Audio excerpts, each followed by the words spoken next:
was just reflecting back to Jacqui Lewis's presentation, and when she said, really clearly that we need to be having conversations around race, not just around MLK Day or the month of February, about race and racial reconciliation. That's a part of where my heart is at, and it was good to hear that confirmed.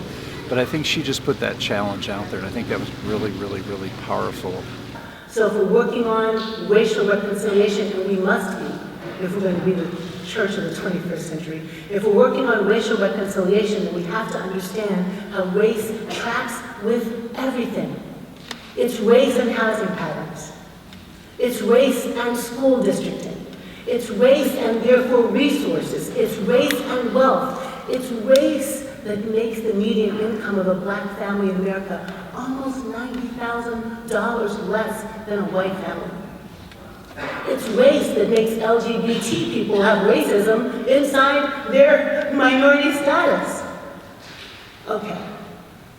I'm dreaming of a church that's activated to dismantle racism, because I think we can.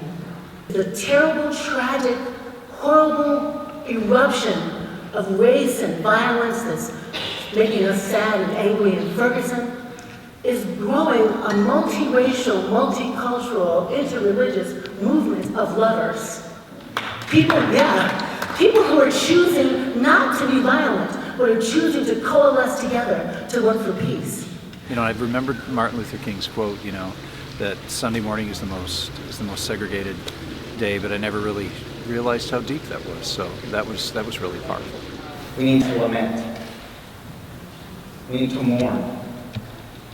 We need to sit in this place and allow God to change us. That's the hope in our lament. God could judge our nation.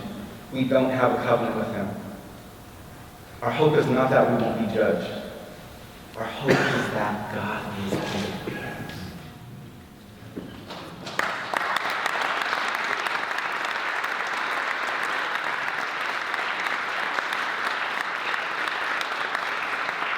So to me, the great hope of Christianity in the 21st century is that the Christian faith would realign itself less with its own tradition and history and more with the goodness of God.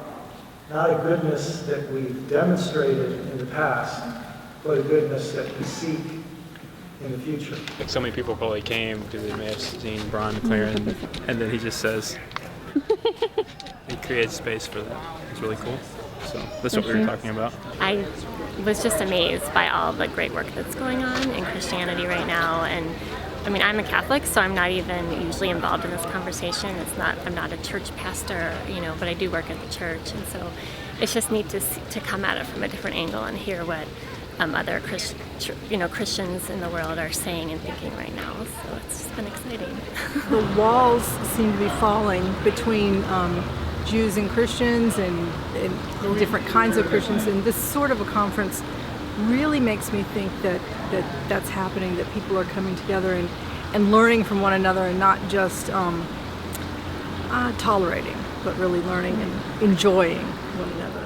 Teach your community there are things that go beyond translation. The burning bush is an experience in nature of God's name. What is a burning bush? I shall be that which I have yet to become, a flame that does not consume its matter. I appreciated Joseph's talk on naming and the significance, because after all, part of my own story is that I was actually named after my grandfather, which I overlook often, and until it isn't until I remember his story and all that he represented that then I am reminded of what the significance of my name.